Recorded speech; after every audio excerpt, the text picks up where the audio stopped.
빌립보서 4장 10절에서 14절까지의 말씀 함께 교독하시겠습니다. 내가 주 안에서 크게 기뻐함은 너희가 나를 생각하던 것이 이제 다시 싹이 남이니 너희가 또한 이를 위하여 생각은 하였으나 기회가 없었느니라. 로 말하는 것이 아니니라. 어떠한 형편에든지 나는 자족하기를 배웠노니 나는 비천에 처할 줄도 알고 풍부에 처할 줄도 알아. 모든 일 곧 배부름과 배고픔과 풍부와 궁핍에도 처할 줄 아는 일체의 비결을 배웠노라. 내게 능력 주시는 자 안에서 내가 모든 것을 할 수 있느니라. 마지막 절 함께 읽겠습니다. 시작. 그러나 너희가 내 괴로움에 함께 참여하였으니 잘하였도다. 아멘. 빌립보서 4장 13절 말씀은 우리가 참으로 익숙하게 대하는 말씀입니다. 살면서 한 번쯤은 마주하셨을 테고 교회를 오래 다니셨다면 이 말씀 외울 줄 아실 겁니다. 내게 능력 주시는 자 안에서 내가 모든 것을 할 수 있느니라. 저도 그리 길지 않은 신앙의 세월이지만 이 말씀을 참으로 여러 번 보았던 것 같습니다. 어느 식당에 들어가면 벽에 걸려있는 것도 본 것 같기도 하고요. 혹은 친구네 집에 놀러 가면 식탁 위에 이렇게 말씀 액자가 걸려있는 것도 본 것 같기도 합니다. 그런데 제가 살면서 가장 기억에 남는 순간이 있다면, 빌립보서 4장 13절을 마주했던 가장 기억에 남는 순간이 있다면 그것은 바야흐로 제가 고등학교 2학년 시절, 제가 2학년이었던 고등학교 2학년이었던 시절이었는데요. 그날은 수능 한파가 어김없이 몰아닥쳤던 수능 날이었습니다. 고등학교 2학년 시절 3학년 선배들이 시험 보러 가는 것을 응원하기 위해서 어떤 한 고등학교 앞에 가서 다 같이 선배들이 들어갈 때 힘내세요, 화이팅, 잘할 수 있을 겁니다, 이런 식으로 응원을 하러 갔었는데 그 당시에 한 친구가 그 피켓을 만들어 온 거예요. 빌립보서 4장 13절 말씀, 내게 능력 주시는 자 안에서 내가 모든 것을 할 수 있느니라. 얼마나 거룩합니까, 그렇죠?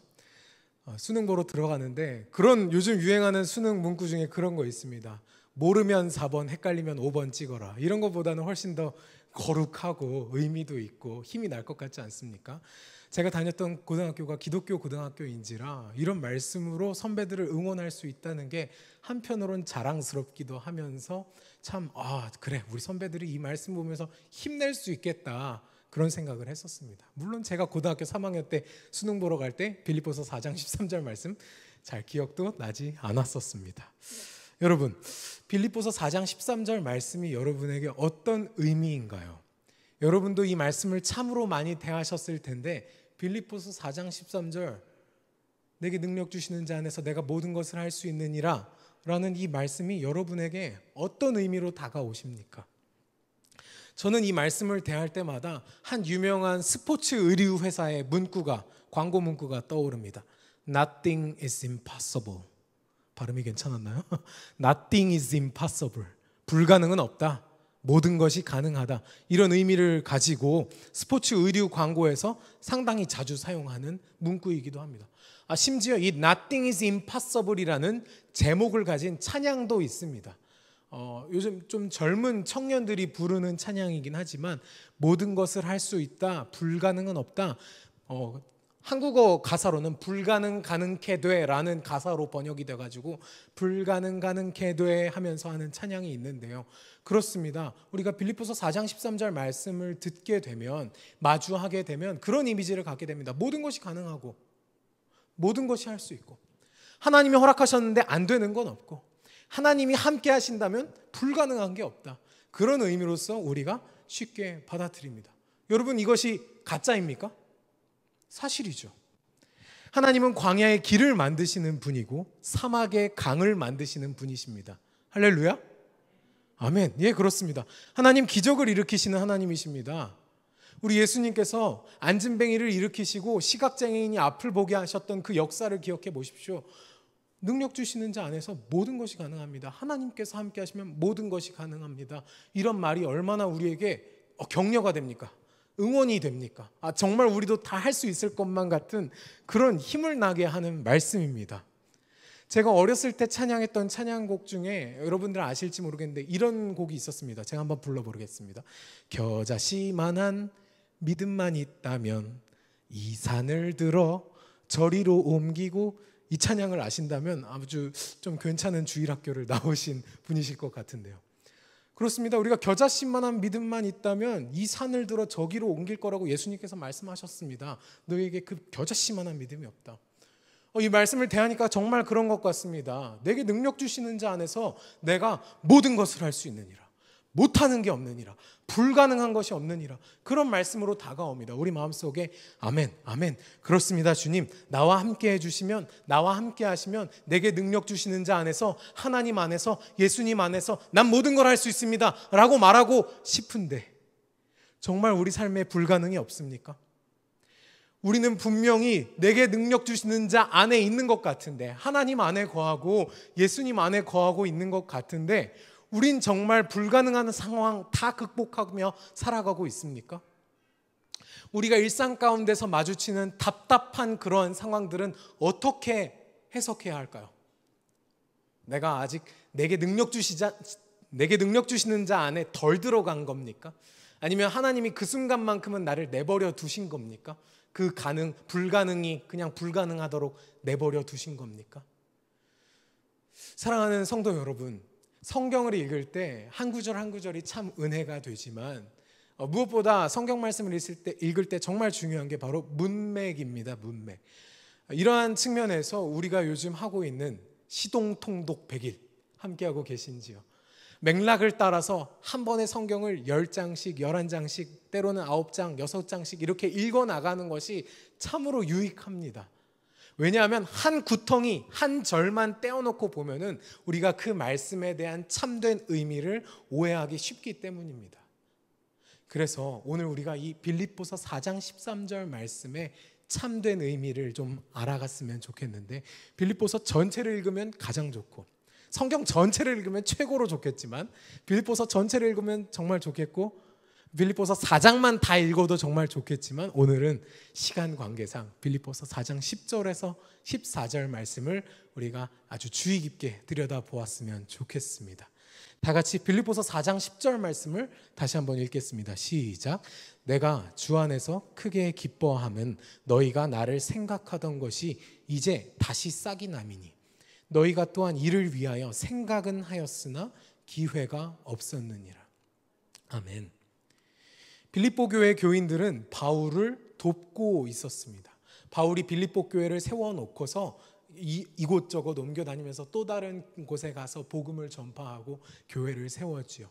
빌립보 교인들은 실제로 그래서 몇 번 바울에게 선교 헌금을 전달한 적이 있습니다.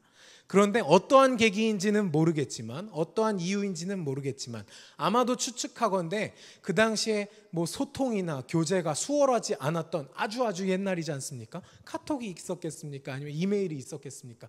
그런 것이 없었던 시절 바울은 복음을 전파하러 때와 장소를 가리지 않고 여기저기 쏘다녔기 때문에 바울에게 이 선교 헌금을 전달하는데 어려움이 있었던 것 같습니다. 그래서 한동안 빌립보 교회의 선교 헌금이 전달되지 않았었습니다. 그런데 이제 전달할 수 있게 되었습니다. 왜 가능하게 됐을까요? 바울이 한 곳에 머물게 되었거든요. 더 정확히는 한 곳에 갇히게 되었거든요. 많은 학자들이 빌립보서가 어디에서 기록되었느냐? 바울이 빌립보 교인을 향해 쓴 편지인데 로마 감옥에서 기록되었다고 생각합니다. 그렇게 연구했습니다.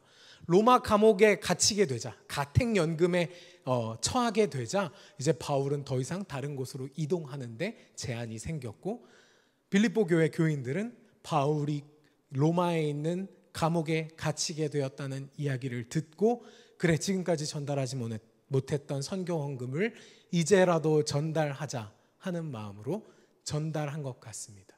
그래서 빌립보 교회 교인들이 에바브로디도라는 사람을 통해서 선교 헌금을 바울에게 전달했습니다. 이 빌립보서가 그렇게 기록되었습니다. 선교 헌금을 전달받고 나서 고마워서 선교 헌금 잘 받았다, 에바브로디도가 중간에 헌금 가지고 도망가지 않았다, 잘 받았다라는 의미로 답장을 쓴 것입니다.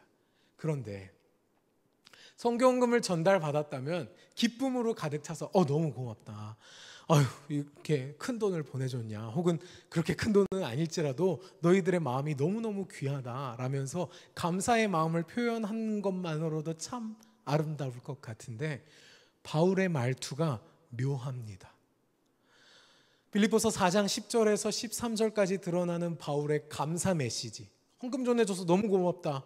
이렇게 어려운 길을 에바브로디도를 통해서 이렇게 나에게 전달해 주니 너무 고맙다라는 말을 표현하기도 부족한 지면인데 바울의 뉘앙스가, 감사를 표현하는 방식이 약간은 당황스럽습니다. 여러분, 빌립보서 4장 10절에 우리가 방금 읽었던 표현 가운데 내가 너무 기쁘다라는 표현이 있었는데요. 사실 이 기쁨이 내가 헌금을 받아서 기쁘다라는 표현으로 제한되지는 않습니다. 오히려 어떻게 말했었죠? 너희가 다시 헌금을 전달할 수 있게 되어서 너네한테 참 잘됐다. 이렇게 이야기하고 있습니다. 또한 4장 11절에는 어떻게 이어지는지 한번 읽어봤으면 좋겠습니다. 4장 11절 함께 읽겠습니다. 시작. 내가 궁핍함으로 말하는 것이 아니니라. 어떠한 형편에든지 나는 자족하기를 배웠노니. 여러분 이해가 되십니까? 10절과 11절 말씀을 쉽게 표현하자면 이런 의미입니다. 빌립보 교회 교인들 보내준 물품과 그 비용은, 헌금은 잘 받았습니다. 제 마음에 아주 기쁨이 흘러넘칩니다. 근데 오해는 하지 마십시오. 제가 헌금을 받아서 기쁜 건 아닙니다. 그게 아니라 여러분이 다시 저에게, 한동안은 끊겼었지만 다시 저에게 헌금을 전달할 수 있게 되어서 여러분한테 참 잘 됐습니다. 이건 저한테 잘 된 건 결코 아닙니다. 이렇게 이야기하고 있는 겁니다. 덧붙여서 11절 말씀에 어떻게 얘기합니까? 나는 사실 내가 궁핍하든지 어쩌든지 간에 큰 상관 안 합니다. 나는 자족하는 비결을 배웠거든요. 스스로 언제나 만족하는 어떤 비밀을 알고 있거든요. 그래갖고 내가 선교 헌금이 부족해서 복음을 전파하지 못한다, 선교 헌금이 나한테 오지 못해서 내 마음이 힘들다, 그런 일 없습니다 라고 얘기하고 있는 겁니다. 사도 바울이 여기서 언급한 자족이라는 단어에 우리가 조금 집중했으면 좋겠는데요.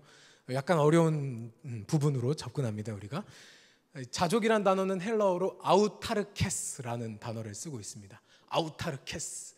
여러분 우리가 중학교 2학년 3학년 정도 되면 사회에서 사회 과목을 배우면서 세계사를 배우는데, 그 당시에 복음이 전파되던 당시에 가장 유행했던 철학사조 두 가지를 이야기합니다. 두 철학의 기둥이라고 하는데, 두 가지 학파, 첫 번째 학파는 에피쿠로스 학파, 두 번째 학파는 스토아 학파, 이런 학파가 있습니다. 중요하지 않습니다. 근데 이 두 학파가 한 학파는 아타락시아, 한 학파는 아파테이아라는 개념을 가지고서 금욕의 상태, 냉정한 상태, 평정의 상태를 말하곤 하는데, 그때 사용한 아파테이아, 아타락시아의 어원이 되는 단어가 바로 이 자족, 아우타르케스라는 단어입니다.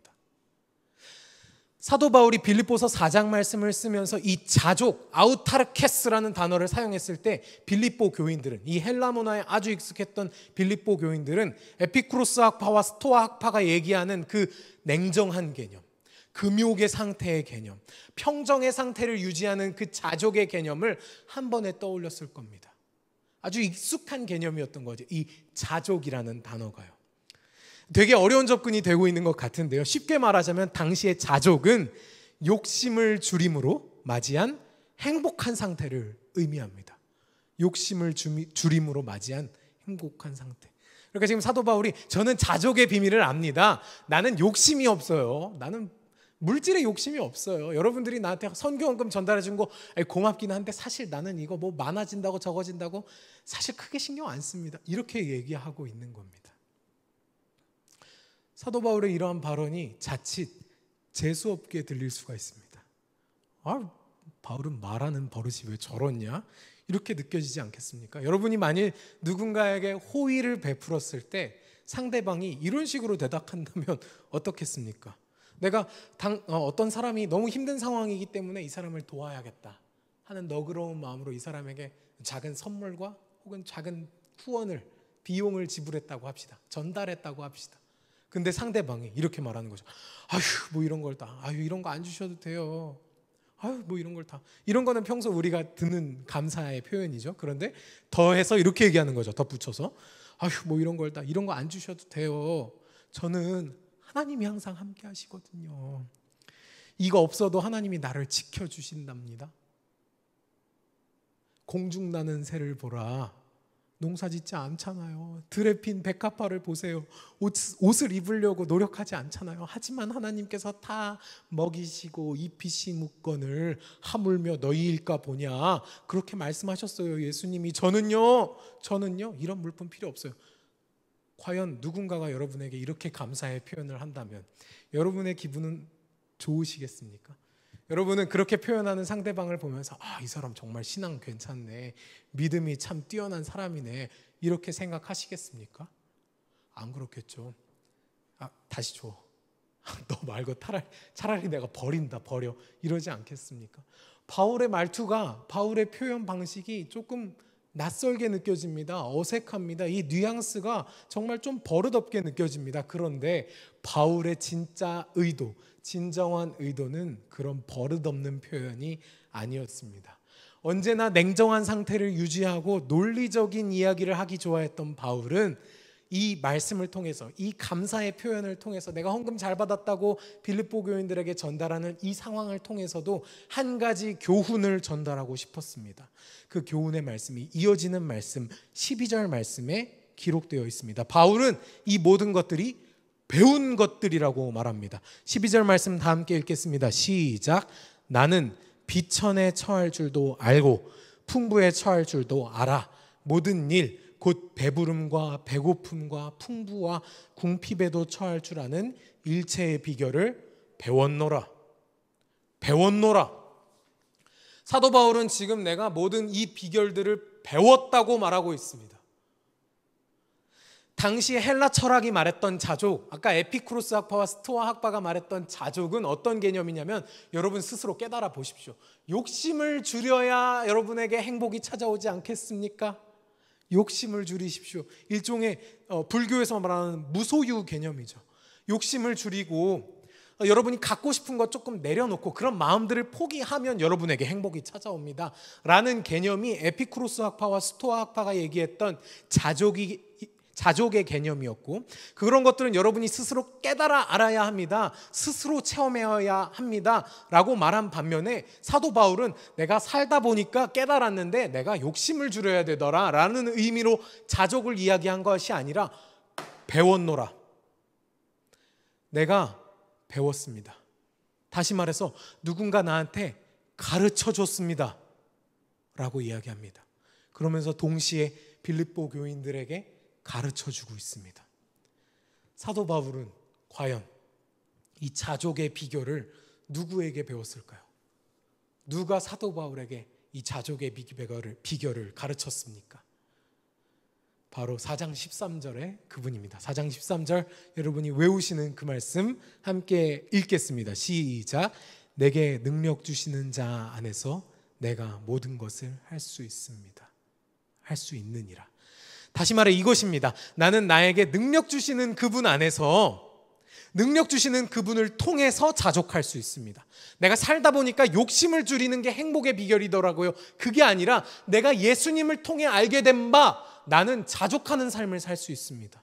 나는 하나님 안에서, 예수 그리스도 안에서, 예수 그리스도를 통해서 자족하는 삶을 살 수 있습니다. 그 어떠한 상황에 처할지라도, 내가 부유할지라도, 빈곤할지라도, 풍부할지라도, 결핍할지라도, 그 어떠한 상황에서도 나는 하나님으로 만족할 것입니다. 예수님을 통하여 자족할 것입니다 라고 얘기하는 것입니다. 사도 바울이 빌립보서 4장 13절을 통해 전달하고자 했던 진정한 메시지가 이제서야 문맥을 통해 드러나고 있습니다.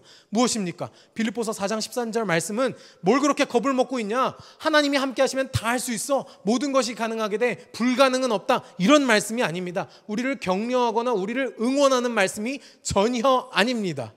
오히려 어떠한 상황에 있든지, 궁핍한 상황에서, 감옥에 갇힌 상황에서, 아주 핍절한 그 상황 가운데서도 예수님으로 자족하는 삶, 하나님으로 만족하는 삶이 옳다.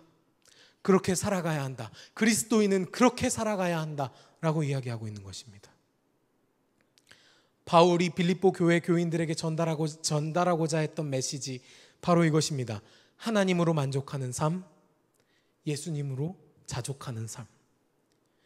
여러분, 예수님을 통해서 우리가 자족할 수 있다는 의미가 무엇일까요? 우리의 모든 죄를 짊어지시고 십자가에 오르셔서 우리가 영원한 죽음에 매일 수밖에 없게 되고 그 죽음에 빠져들 수밖에 없게 되었는데, 그랬던 우리를 이제 영원한 삶으로 초대하시고 그 삶으로 옮기신 그 은혜로서 우리가 만족할 수 있다는 것, 그것이 바로 예수님으로 자족하는 삶입니다. 내가 이 세상을 살아가면서 물질은 나에게 더 이상 중요하지 않고, 내가 이 세상을 살면서 신경 써야 하는 물질, 돈, 명예, 행복, 이런 이 세상의 가치의 것들은 나에게 있어서는 이제 더 이상 중요한 것이지 않고, 중요한 것이 아니라 이제는 정말 하나님께서 나에게 허락해 주신 그 예수 그리스도의 은혜를 통하여서 나는 자족하는 삶을 살 수 있다. 이것이 바로 예수님을 통한 자족의 삶입니다. 사랑하는 여러분, 하나님으로 자족하시는 삶을 사시기 바랍니다. 그리고 예수님으로 만족하시는 삶을 사시기 바랍니다. 물질의 풍요와 빈 곳, 그런 게 뭐가 중요하겠습니까? 하나님으로 만족하며 사십시오 라고 말한다면 진정으로 여러분 아멘 하실 수 있겠습니까? 여러분, 하나님보다 중요한 건 없습니다. 물질이 중요한 게 아닙니다. 하나님이 중요합니다.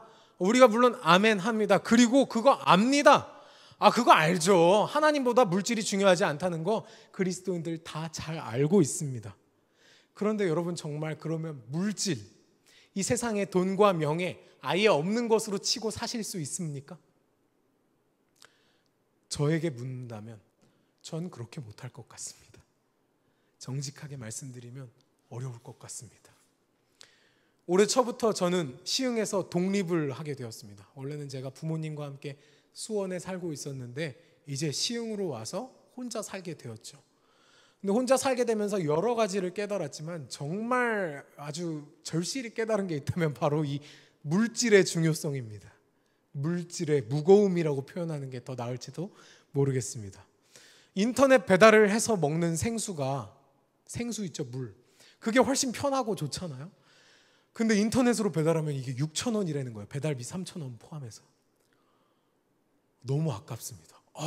이거 너무 더운 여름인데도 그거 제가 인터넷으로 클릭 못 하겠더라고요. 그래서 동네 마트로 걸어갔습니다. 걸어가서 2리터짜리 6개들이 그 생수 물통을 짊어지고 왔습니다. 그렇게 하면 2,700원에 구입할 수 있습니다. 3,300원 아낄 수 있습니다. 샴푸가 왜 이렇게 빨리 다는지 모르겠습니다. 수원에 살 때는 그냥 제가 샴푸 푹푹 눌러 써갖고 머리도 감고 그랬었는데, 제가 시흥에서 혼자 살고 난 이후로부터는 제가 샴푸를 반만 누릅니다. 이렇게 반만 눌러서 최대한 아껴서 머리를 감습니다.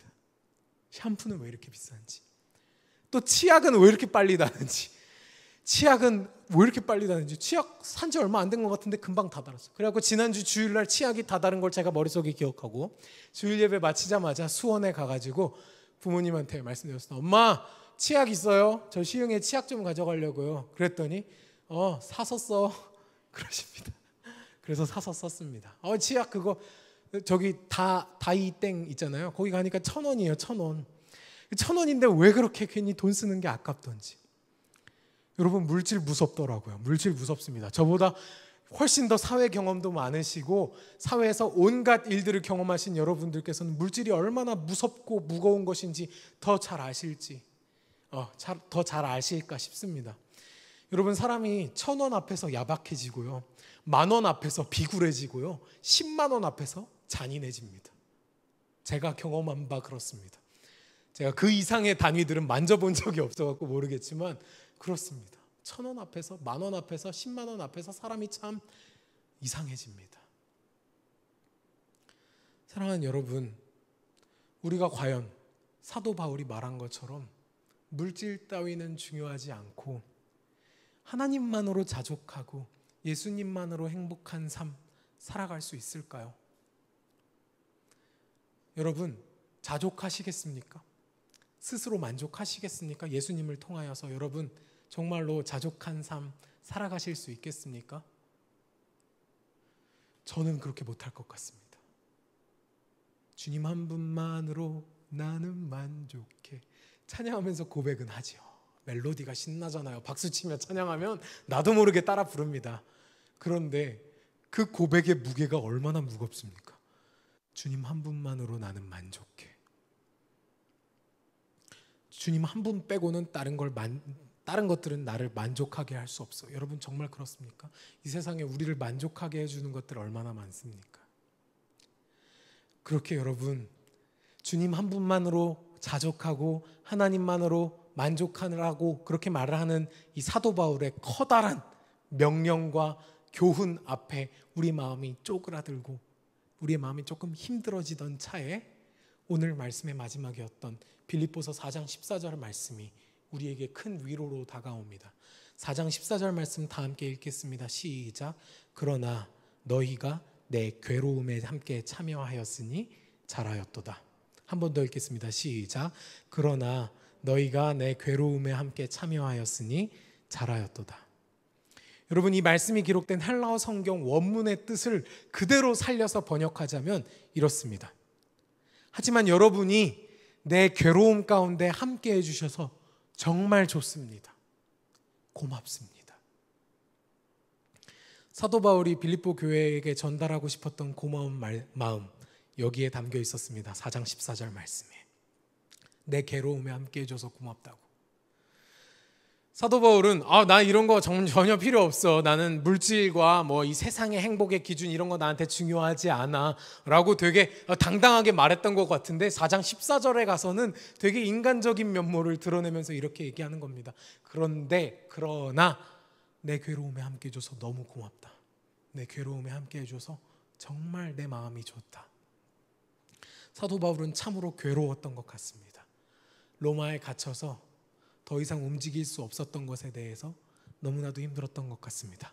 사도 바울의 이 힘든 마음을 공감하고 싶으시다면 빌립보서 1장부터 4장까지를 읽어보십시오. 사도 바울이 얼마나 힘들었는지 빌립보서 1장과 2장 말씀에 잘 기록되어 있습니다. 사도 바울이 감옥에 갇혀 있으니까 다른 사람들이 신났습니다. 그것도 사도 바울을 핍박하던 사람들이 신난 게 아니라 사도 바울과 경쟁하듯 복음을 전하던 사람들이 신났습니다. 그 사도 바울 녀석 맨날 잘난 척하더니 감옥에 갇혀서 아주 꼴 좋다. 이제 내가 복음 전해야지. 이러고 복음을 전파하기 시작합니다. 사도 바울은 감옥에 갇혀서 너무나도 마음이 힘들고 괴로웠고 내가 정말 내 인생을 제대로 살아온 것이 맞나? 나는 정말 하나님 앞에 제대로 살고 있었던 것이 맞았나? 여러 가지 의문과 괴로움과 헷갈림이 있었던 것 같습니다. 그 괴로움이라는 단어가 빌립보서 1장에 한번 등장하더니 이 4장 말씀, 빌립보서 전체가 마무리되는 4장 말씀에 다시 한번 등장합니다. 그러면서 이렇게 말합니다. 내 괴로움에 동참해줘서 고맙다고. 여러분 우리는 자주 고백하죠. 하나님만으로 만족하겠다고. 하나님보다 소중한 것은 없다고. 하나님께서 함께 하시면 모든 것이 가능하고 불가능은 없고 내게 능력 주시는 자 안에서 내가 모든 것을 할 수 있습니다. 궁핍에도 처할 수 있고 핍곤하고 내가 힘든 상황 가운데서도 다 이겨낼 수 있습니다 라고 말을 하지만 우리의 일상 가운데서 전혀 그렇지 못하다면, 전혀 그렇지 못한 상황을 만난다면 당황스러운데, 힘든데, 괴로워지는데 사도 바울의 이 4장 14절 말씀이 우리에게 전해주는 위로는 바로 이것입니다. 바로 성도입니다. 성도. 하나님께서는 거룩한 무리들을 무리로 묶어주셨습니다. 하나님께서는 사도 바울을 위로하기 위하여서 빌립보 교인들을 예비하셨습니다. 그리고 빌립보 교인들을 통하여서 마음을 전하게 하셨습니다. 그 비용은 중요하지 않았습니다. 다만 빌립보 교회 교인들이 여전히 사도 바울을 기억하고 있고 사도 바울이 복음을 전하는 그 상황과 그 현장을 응원하고 있다. 그 마음을 전달하고 있다라는 그 사실 자체가 이 사도 바울에게 큰 위로로 다가왔습니다. 그래서 4장 14절에 이렇게 말한 것입니다. 내 괴로움에 함께 해줘서 정말 고맙다. 정말 잘했다. 라고요. 사랑하는 여러분, 우리도 마땅히 사도 바울이 이 빌립보서 4장 말씀을 통해서 말씀하신 것처럼, 말한 것처럼 하나님으로 자족하는 삶, 하나님으로 만족하는 삶, 내게 능력 주시는 자 안에서 내가 모든 것을 할 수 있는 삶을 살아가야 합니다. 할렐루야. 아멘. 그렇습니다. 우리는 그렇게 살아가야 합니다. 그런데 그렇게 살지 못하는 상황들을 마주할 수밖에 없을 겁니다. 우리는 불가능을 마주하게 됩니다. 능력 주시는 자 안에서 모든 것을 할 수 있을 것만 같은데 내가 핍곤한 상황, 힘든 상황, 빈곤한 상황, 내가 이 상황 다 이겨낼 수 있을 것만 같은데 무너질 것 같고 더 이상 답이 보이지 않고 내가 이 길을 더 이상 한 발자국이라도 걸어갈 수 있을지 의심이 되는 상황이 찾아올 것입니다. 그때 하나님께서 여러분을 위해 붙여두신 분들이 있습니다. 바로 여러분과 함께하는, 저와 함께하는 성도입니다. 사랑하는 여러분, 우리 시흥동산교회 교인들, 지금 눈이 멀어져서, 지금 다 멀리 떨어져서 2달째 멀리 떨어져서 예배 드리느라고 잘 기억도 안 나시죠?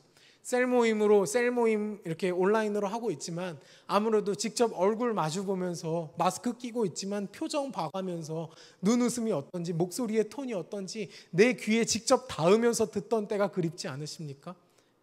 여러분, 그때가 반드시 올 것입니다. 이제 곧 그런 때가 온다면 그때를 기대하셨으면 좋겠습니다.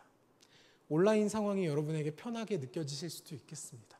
하나님 혼자 만나는 거지, 하나님 앞에 선 독자로서, 하나님 앞에 선 단독자로서 내가 내 신앙을 유지하는 것이 중요하지. 물론 중요하지요. 하지만 더 중요한 것은 여러분이 그 그리스도인의 길을 걷게 하시는 놀라운 위로의 방편, 놀라운 격려의 방편이 있으니 그것은 바로 성도의 교제입니다.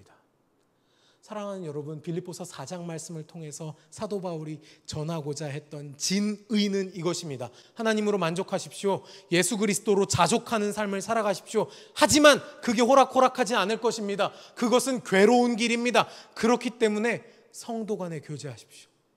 성도와 함께 하십시오. 빌립보 교회 교인 여러분, 하나로 뭉치십시오. 서로 괴로움을 나눠 가지십시오 라고 이야기하고 있습니다. 사랑하는 여러분, 우리 시흥동산교회도 그랬으면 좋겠습니다. 여러분에게 마지막으로 다시 한번 묻겠습니다. 여러분, 자족하시렵니까? 자족하시겠습니까? 하나님만으로 만족하시겠습니까? 예수님 한 분만으로, 예수님 한 분 통하여 만족하는 삶을 살아가시면서 이 세상의 여러 가지 귀한 것들 다 해로 여기고 오직 예수님 한 분만으로 귀한 것으로 여기며 살아가시겠습니까? 그렇게 살아가시길 주님의 이름으로 축복합니다. 다만 그 길은 쉽지 않을 것입니다. 하지만 여러분으로 하여금 그 길을 걷게 하시는 하나님이 여러분과 함께 하시며 능력 주시는 자가 여러분 가운데 함께 하시며 또한 성도들이 여러분과 함께 하시는 그 공동체가 그 괴로움과 그 어려운 마음들 나누어 가지며 격려한다는 것을 잊지 마시기 바랍니다.